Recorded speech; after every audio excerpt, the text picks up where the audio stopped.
Ladies and gentlemen, good afternoon. This is John Sudol. I'm an area sales manager in the New York City metro territory.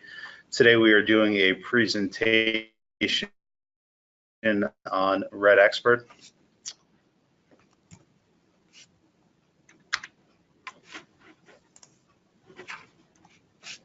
So today's agenda, we will be starting with a brief YouTube video that provides a general overview of REDEXPERT. We're going to go through some general information. We're going to discuss how to register and get logged in, some of the benefits of doing that over using REDEXPERT simply as a guest. I'm going to go into more detail on our PCB ferrites, our cable ferrites. We will not be discussing common mode chokes during today's webinar. We'll be discussing our power inductors in more detail, which will further segue into our AC loss model. We'll be discussing wireless power transmission in further detail. We will not be discussing the magic power modules, RF inductors, RJ45. I'll touch very quickly on capacitors. We're going to talk about some of the new features in REDEXPERT, and I will also touch briefly on the smart transformer selector, which you will be able to glean more details from your local area sales manager.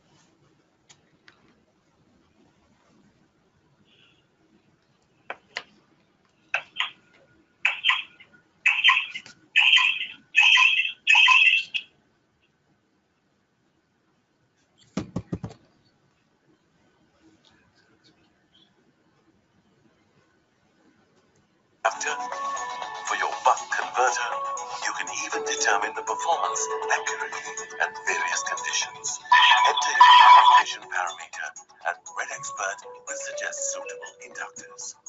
Narrow them by filtering for series, size, or RDC, or select the one with the lowest AC/DC or total losses. In REDEXPERT, we have the world's most accurate AC loss model.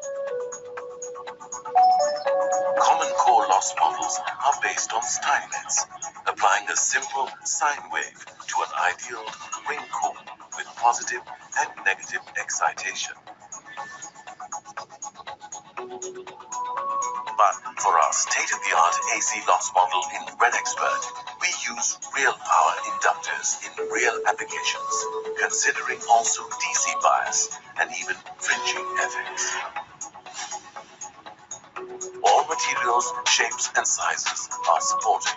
We apply real hard-switching DC-DC application voltages and currents to the power inductor and measure its total losses, including AC core loss and AC winding loss. Our AC loss model is highly accurate for duty cycles of 0.1 to 0.9 and switching frequencies from 10 kHz up to 10 MHz. REDEXPERT shows you also the expected temperature rise of each power inductor.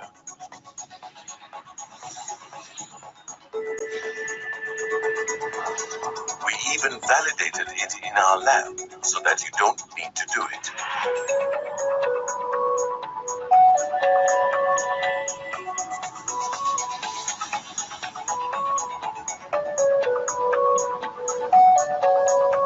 With REDEXPERT, you can also select the best PCB ferrite to suppress your EMI noise, and even determine its peak pulse capability within a few seconds. Enter the in-brush current of your application, and REDEXPERT returns proper components and shows their peak pulse capability. Finally, order free samples and validate the parts on your PCB. REDEXPERT is a powerful, precise, and easy-to-use online tool.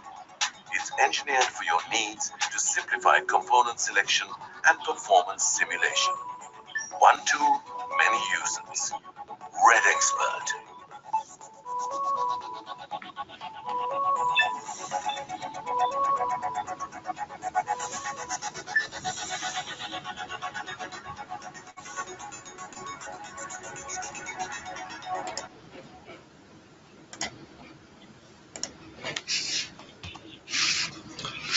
So now we're going to go into some general information about REDEXPERT. So what is REDEXPERT? It is our online tool for easy component selection. It features live updates, easy component comparison, and it is the product of several design tools integrated into one. On the right-hand side, we have some more of the important features at a glance and a bit more detail. The most important bullet point is the world's most accurate AC loss model, which I will be discussing in more detail as we move on.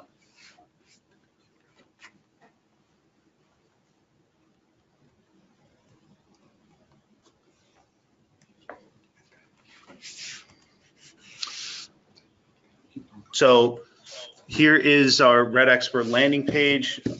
As shown here, we have 15 out of our 20 different product modules that are available to go into more depth and to select. So let's talk more about the user interface. So here we have our article table, which will show our part number, series, size, and a few more product-specific attributes. Above that, we have the various filters that we will be applying to better sift through the parts and to reduce them down to find that part that is best suited to the design at hand. Below the article table is our product tray, and that will show the parts that we are currently comparing. In this example, we have 4 parts that are in the product tray that we are comparing in graphs 1 and graph 2 below. On the middle left-hand side of the page, we have some of our more advanced design tools. This is specific to the power inductor module. So let's say you selected a power inductor, but now you're thinking beyond that. You're thinking about what's a power supply, a full power supply design going to look like. It is in the design tools where you would start that process, whether it's a buck boost, SEPIC, so on and so forth, which I will be showing in more detail.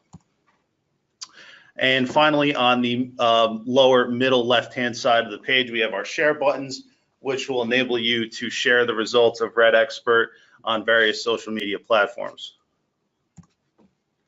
Capacitors, I will only touch very briefly on. We do offer them. Please reach out to your local area sales manager.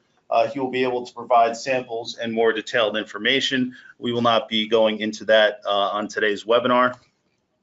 Also with the Smart Transformer Selector, again, please reach out to your area sales manager for more details regarding that. This, along with capacitors and some of our other product families, will be covered in detail in future webinars. So we are now going to jump into power inductors. So I will jump out of the presentation. We are going to go over to REDEXPERT. Just bear with me just a second.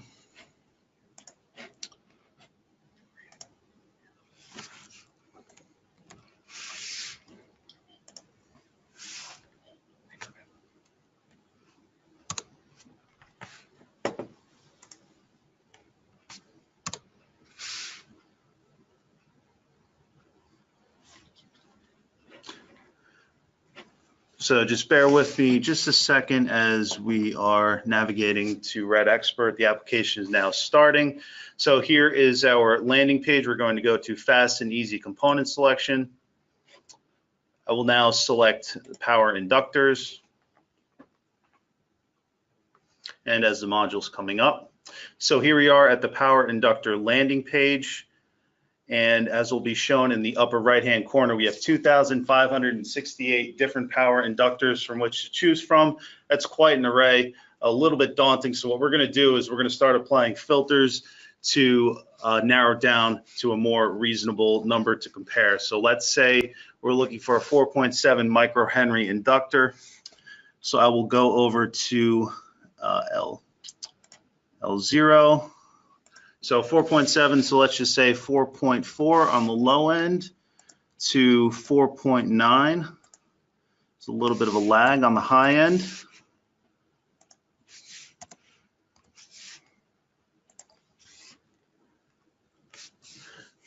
So we are now down to 144 items. Let's go a little bit further. Let's look at our saturation current. We're looking for a minimum capacity of 8 amps. So this brings us down to 47 items, and double checking the design requirements, we have determined that there is a height restriction in place. So we will go to the H max column, and we have a 4 millimeter height restriction in place. So this now brings us down to 5 possible power inductors with which we can use in our design, a much more reasonable number compared to 2,568. So we are going to select these 5. The second one, there's the third, fourth, and the fifth. So we have our 5 different inductors populated in the product tray, and we have all 5 graphed on graph 1, which is current versus inductance, and graph 2, which is current versus temperature rise. Let's enlarge the first graph, current versus inductance. So just taking a very general analysis and look at this graph, we can tell that the 77047 exhibits the best current versus inductance over a widest range of operating current. The 58047 is a close second performer, though over not as much of a current range. And then we have the other 6047, the 44047, and the 46047 that are in distant placings. So let's do a little bit more filtering. Let's get rid of the 44047. So we are now down to 4 possible parts. So we'll stick with these for just a second. Let's minimize this. And let's now take a look at our current versus temperature rise. So we can see that our 77047 exhibits the best performance in current versus temperature rise, which makes sense because it is in the larger 13 millimeter package, whereas the others are in 8 and 7 millimeter packages. So I will minimize this. We'll go back to our landing screen. So what I recommend is, now that we've drilled down to 4 possible inductors, just take a screenshot, send this to your local area sales manager. They'll be able to provide samples and design support moving forward as you go through some more detailed validation testing. So now, while we are in the power inductor module, let's take a step further and look at a power stage design. We're going to be looking at a buck power stage design. So before we go over there, I'm going to remove these from the product tray. I'm going to clear that out. And then I will remove, and then I will be going over to the buck converter module.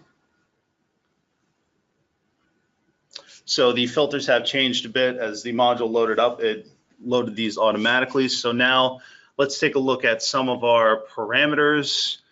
We're going to change this around a little bit. We're going to switch at 700 kilohertz. Let me double check. And let's display our details. Be just a second.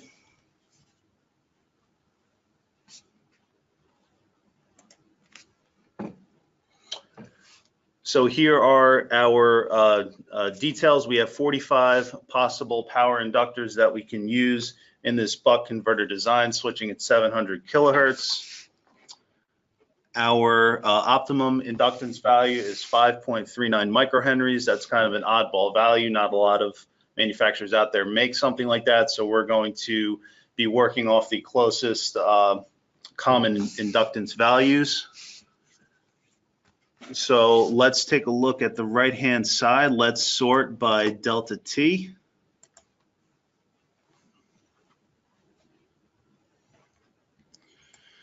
Okay, so let's sort by delta. So we have that sorted. So now let's take a look at our design restriction. I noticed that we have a 2 millimeter design height restriction. So we are going to take that into account.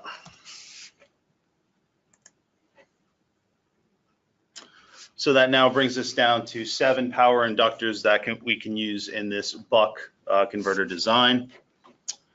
So let's double check. Do we have our delta T properly sorted? 58 to, yes, we do. So let's take a look at our 4 best performing parts. It's the first, second, third,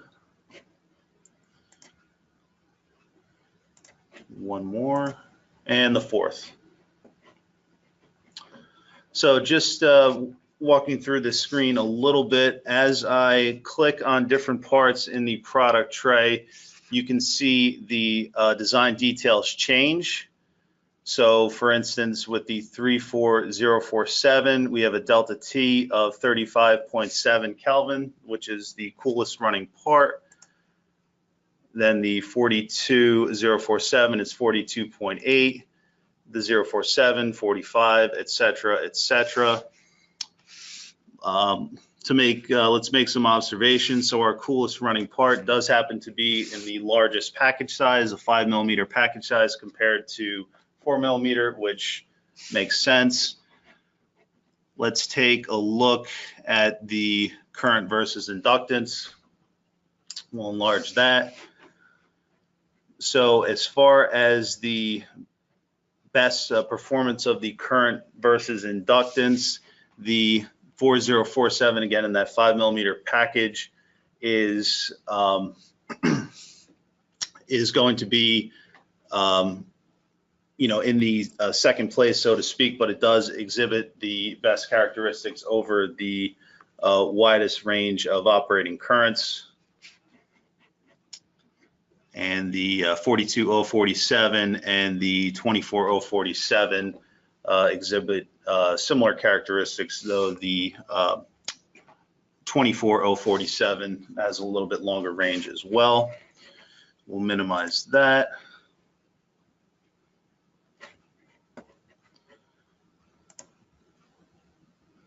And we will now maximize temperature rise versus current versus temperature rise. And again, the 5 millimeter package, the largest part, is showing the best performance of current versus temperature rise.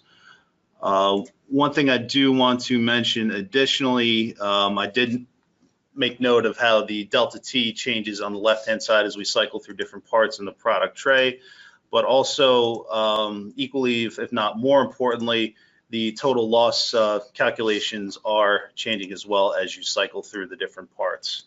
So once again, at this stage, I would recommend a screenshot, sending this over to your local area sales manager who will be able to work with you on samples and support moving forward.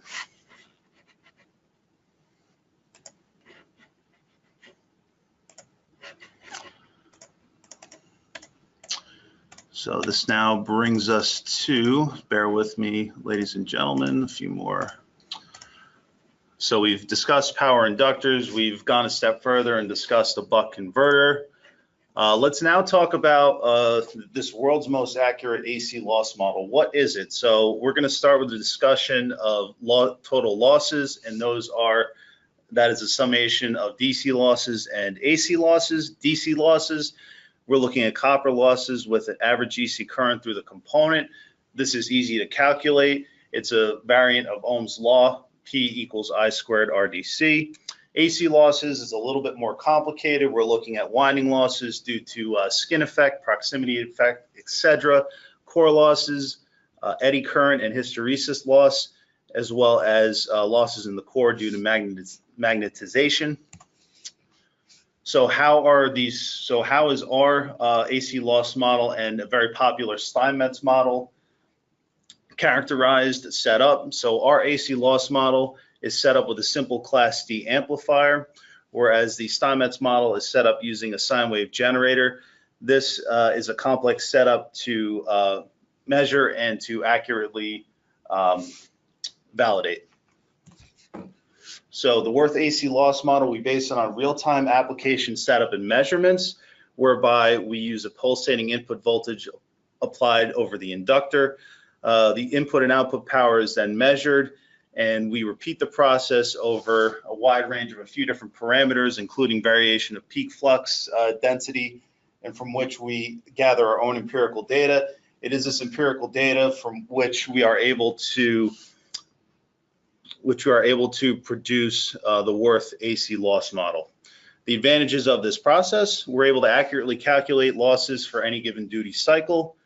This is accurate over a very wide frequency range, 10 kilohertz to 10 megahertz, and we're able to consider even small changes in core material and winding structure. Looking at this graphically, as discussed before, we are accurate from a 10% to a 90% duty cycle, where the Steinmetz model is really only going to show its best accuracy from 30% to 70%. Looking at it from a material standpoint, the Worth AC loss model supports multiple materials: nickel zinc, manganese zinc, iron powder, metal alloy, etc. The Steinmetz model is only going to support nickel zinc, manganese zinc, and will not support iron powder or metal alloy compositions. From a geometric standpoint, the Worth AC loss model, we consider real core shapes, losses due to air gap and fringing effects, as well as the winding structure, whereas the Steinmetz model is really only applicable to one geometry, and that is of a ring core structure. So let's take a look at a typical customer case. So we have our 36047. It's a 4.7 microhenry, 3.9 amp, 137 milliohm RDC in a 3020 package. We're switching at 1200 kilohertz. Time on is 182 nanoseconds. A 24 volt input, a 5 volt output at 1.5 amps. Our peak current is measured, excuse me, at 1.9 amps. The temperature of the inductor is measured at 57 degrees C.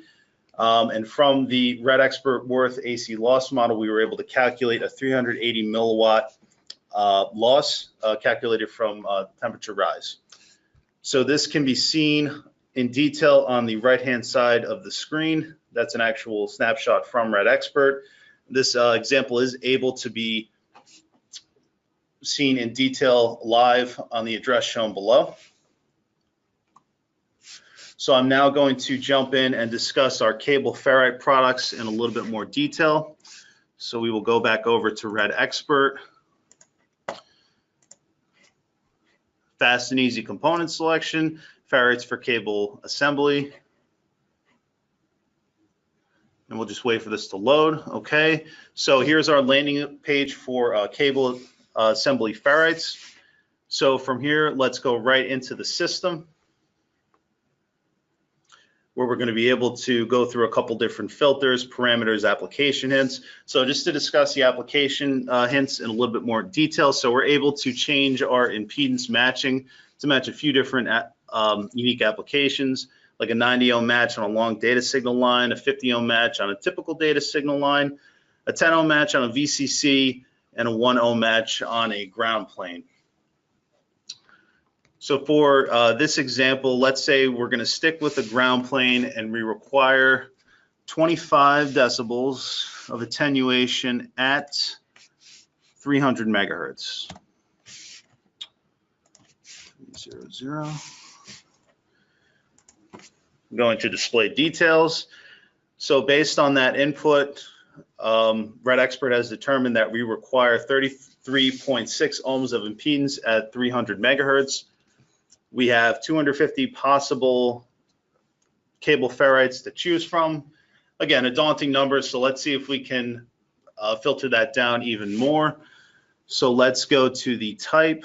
We're only going to consider the round because we're looking at a cable and not necessarily for a ribbon cable. So I'll hit continue. We're down to 177, that's good. Let's go over to a few more attributes.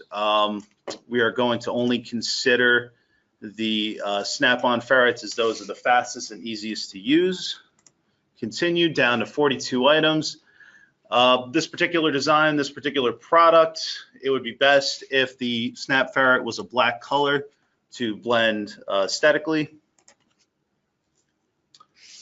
So we're down to 22. Let's look at our input cable. We want to be between 6 millimeters and 9 millimeters.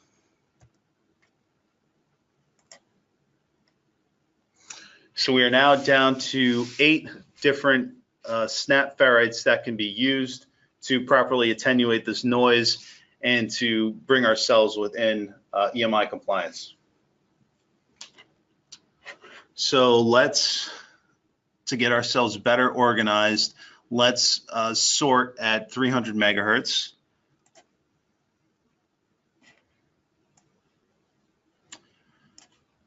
And we'll take a look at the 3 highest impedance parts.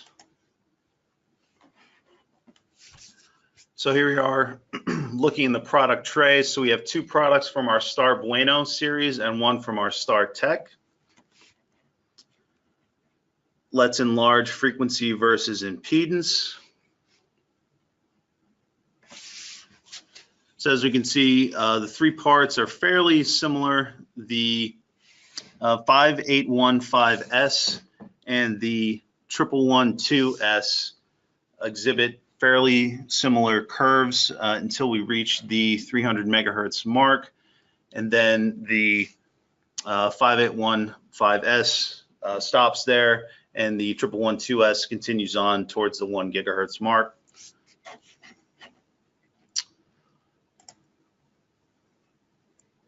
So we'll minimize this. So that is, again, that's at 1 turn, and then we also have data for 2 turns. So we've determined that these 3 parts should, provide us exactly what we need in the design. So again, as I've mentioned before, screenshot this information, send it to your local area sales manager. They'll be able to work with you on samples as well as further support moving forward. Since we're discussing our ferrites, we're now going to go from a cable assembly perspective to a PCB-based perspective. So I'll just go back out to REDEXPERT, back to fast and easy component selection, ferrites for PCB assembly. And again, our landing page is going to look pretty similar, a few different attributes. Now we're looking at sizes, footprint sizes, since that really doesn't apply to our cable ferrites. But again, we're going to go right into system. And under the system filter section, we're going to see a very familiar screen. So for this particular example, we're going to change things a little bit. We're going to look at a 10 ohm match on a VCC line. And let's say we require 20 decibels. Just getting past this lag, ladies and gentlemen. 20 decibels at 200 megahertz.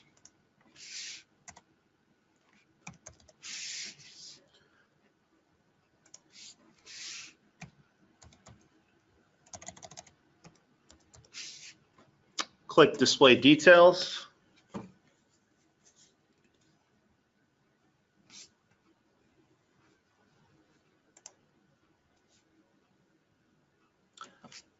So here are the results. REDEXPERT is telling us we require 180 ohms of impedance at 200 megahertz.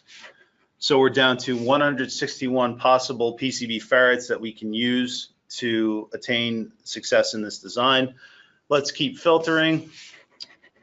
So let's look at our package size. We'll go with a reasonably small part, 0603. That's probably the smallest to practically hand solder. So we'll choose that. 0603, let's look at our current rating. We want a part that can perform pretty well, something that'll give us performance at least 1.5 amps. So we're now down to 42 items. I will click continue on the current filter. So that brings us down to 6 items. So let's take a look at what we have here. So I will actually bring all 6 down into the product tray. There's 2, there's 3,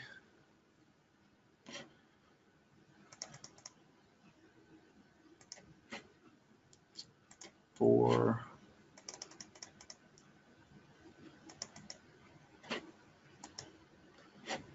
5, and just one more. 6. Okay, so we have our 6 parts that we can compare and make a few observations. So let's look at frequency versus impedance. We'll enlarge that.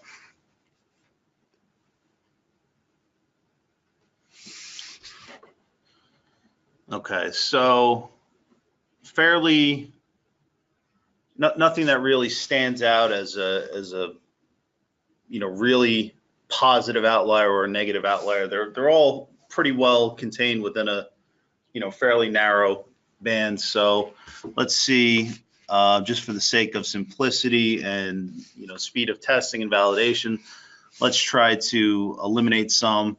So let's see, make sure I have the right match.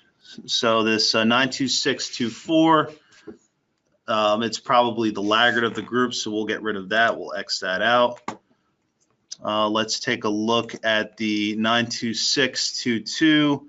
Again, that's maybe just one better than the previous part, so we'll get rid of that. So we're now down to 4 parts, and these 4 parts are showing, again, pretty close response curves, where the 62601 really stands out, showing the performance out to the really high frequencies, 10 gigahertz, so on and so forth. So we'll just minimize this. We're down to 4 parts. And what do we do at this stage? Well, I did hit minimize. Yep, there we go. There's that lag. Sorry, ladies and gentlemen. So again, screenshot, send it to your area sales manager, samples, and from there on, you'll be getting the support that you've always been accustomed to from Worth Electronics.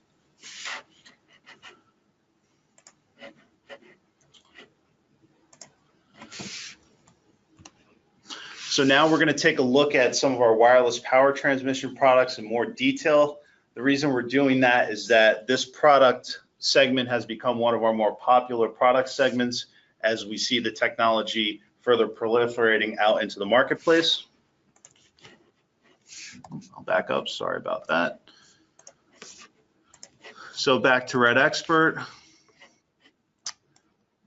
wireless power transmission. So here's our landing page for wireless power transmission. We are going to, let me just back out, remove that. So we are going to set up our resonance tank circuit using both a transmit coil and a receive coil, and I will start showing that in more detail.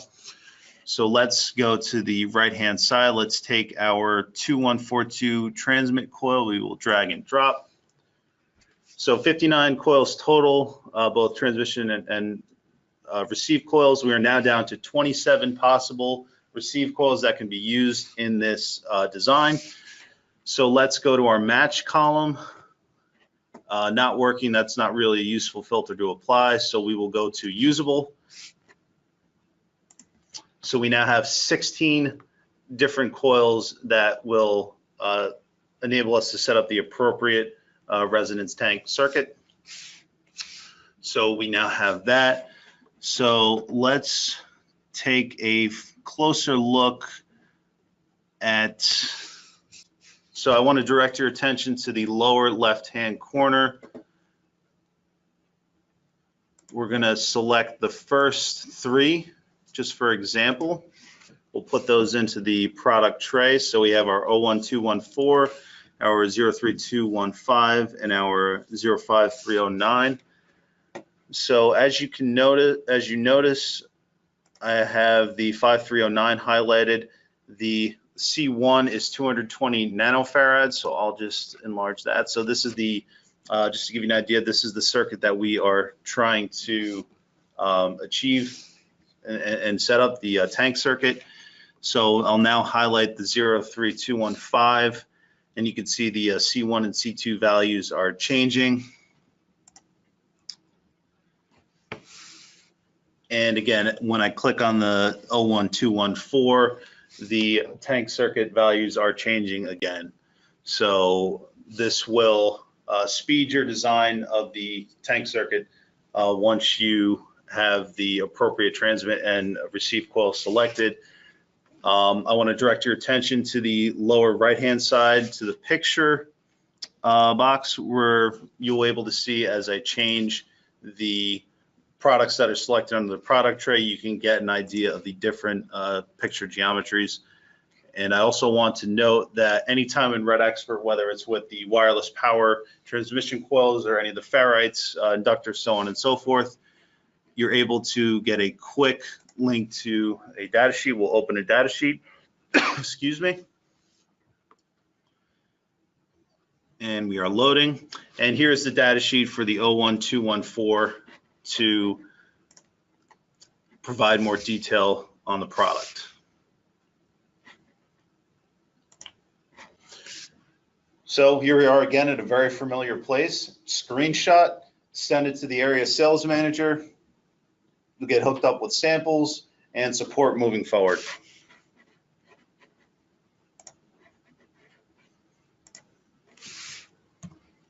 So let's now discuss getting registered, becoming a full-fledged REDEXPERT user, and why we would go through the extra effort to do so. So when you're a registered user, you're able to compare more products, up to 20, whereas if you're just using the tool as a guest, you can only compare 3. You're going to be able to enable more simulation tools, manual loss calculation, etc. You can start doing some advanced, modifications of the graphs, read the data out of any X value, add multiple chart markers, etc., etc. You can show more data in the parts table, AC/DC total losses, including temperature rise. You're able to customize the user interface, some of the product modules, and we're also working on features coming soon, which you're going to be able to add your design kits and design racks. So how do we get registered? So sign in. Once you click that, this is the screen that you see. So don't have an account, sign up. It's right here. And here we have Michael Rigo, who is our area sales manager up in the New England market. He has so graciously provided his login credentials, so we'll be using those as an example. Those are filled in, click register, and that's it. You're now fully registered to use REDEXPERT and get full functionality out of the tool. So again, to access REDEXPERT, simply we-online.com/REDEXPERT. And below that are the various social media platforms that you're able to share your REDEXPERT findings and selections. Ladies and gentlemen, I want to thank you for joining us this afternoon and for bearing with us in spite of some technical difficulties. And with that, I would like to turn it over to see if there are any questions.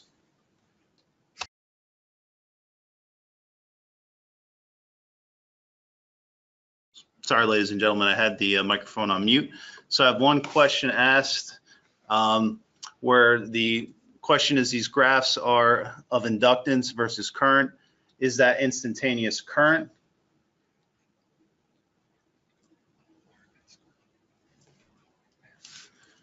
And the answer to that is it is RMS current as opposed to instantaneous current.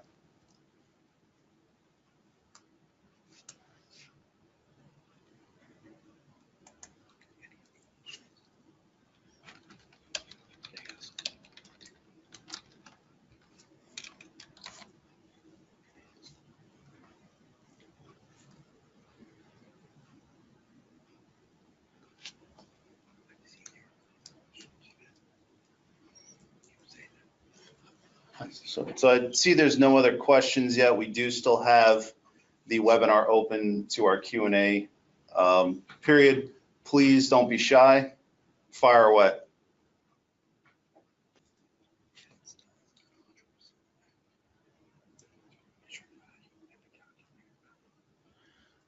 So I have a question here on the accuracy slide. It seems like the measured value was 380. Sorry about that. Was 380 milliwatts of loss, but the calculation was 308 milliwatts. Is that correct? And yes, the REDEXPERT tool will provide a very good estimation, but again, it's not a direct substitution for bench measurements, bench testing, so on and so forth.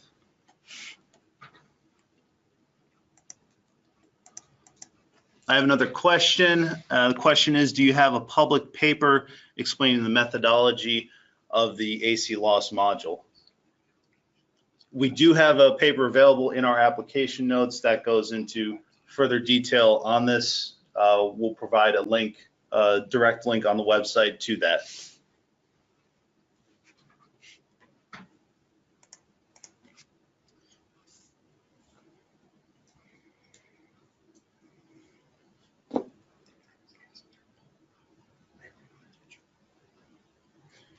And as always, just to reiterate, if there's something that you have directly on your mind that you need answered in the fastest fashion possible, please reach out to your local area sales manager.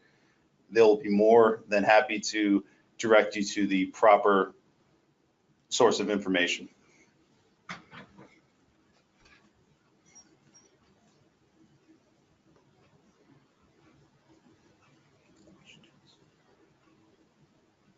Ladies and gentlemen, we are still open for the Q&A session, so please keep sending in your questions and we will continue to answer them.